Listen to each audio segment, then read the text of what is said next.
નમસ્કાર મિત્રો, પુષ્પદત્ત ચેનલની અંદર આપનું હાર્દિક સ્વાગત છે। હું છું કેવિન દવે। ની આસપાસ બનતી સામાજિક તેમજ ધાર્મિક ઘટનાઓને નિહાળવા માટે અમારી પુષ્પદત્ત ચેનલને લાઇક કરો, શેર કરો અને સબસ્ક્રાઇબ કરો। ગાંધીધામ કચ્છ જય બહુચર આનંદ ગરબા મંડળ ગાંધીધામ દ્વારા શ્રીમદ ભાગવત કથાનું ગંગાઘાટ હરિદ્વારમાં સુંદર આયોજન કરવામાં આવ્યું। ગાંધીધામ બહુચર ગરબા મંડળ આયોજિત કથાનું આયોજન કરવામાં આવ્યું, જેમાં કથાકાર શ્રી હિમાંશુ દાદા જોશી દ્વારા અમૃતવાણીનો શ્રોતાઓને લાભ પ્રાપ્ત થશે।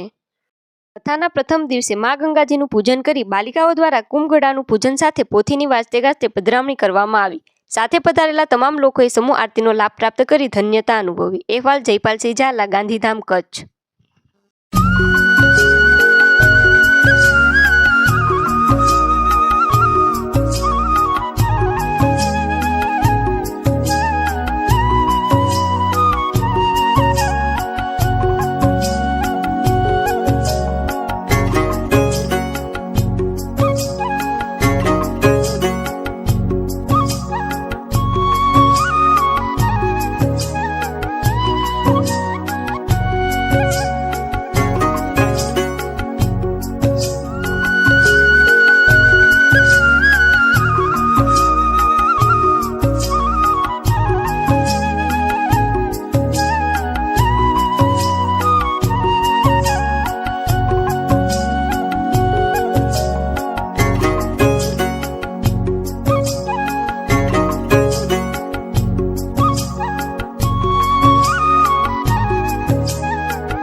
શ્રી કૃષ્ણ. જય બહુચર આનંદ ગરબા મંડળ ગાંધીધામ દ્વારા હરિદ્વારમાં કચ્છી આશ્રમ અને ભદ્રકાલી પીઠની અંદર શ્રીમદ ભાગવત મહાપુરાણનું આયોજન કરવામાં આવ્યું છે. આજે પ્રથમ દિવસ હતો અને પ્રથમ દિવસના દીપ પ્રાગટ્ય તથા મહાત્મ્ય વગેરેનું શબ્દ લેવામાં આવ્યું છે. અને એમાં પતિત પાવની ગંગાની અંદર જ્યારે આજે આપણે અહીંયા દર્શન કરવા ગંગા મૈયાને બધા પધાર્યા છે, તો ભાગવત રૂપી ગંગા પણ જે બંને ભવસાગરને તારનારી છે એવી ગંગાજી અને ભાગવત રૂપી ગંગાજીનું આજે રસપાન કરવા માટે ગાંધીધામથી અનેક ભાવિક ભક્તો પણ પધાર્યા છે. અને આજે પ્રથમ દિવસનું સત્ર અમે લીધું છે અને 7 દિવસ પર્યંત ચાલનારી કથા રોજ એક સત્રની કથા લેવામાં આવશે અને એની જે લિંક છે વગેરે મૂકવામાં આવશે. સર્વે ભાવિક ભક્તજનોને એનો લાભ લેવા વિનંતી. જય શ્રી કૃષ્ણ.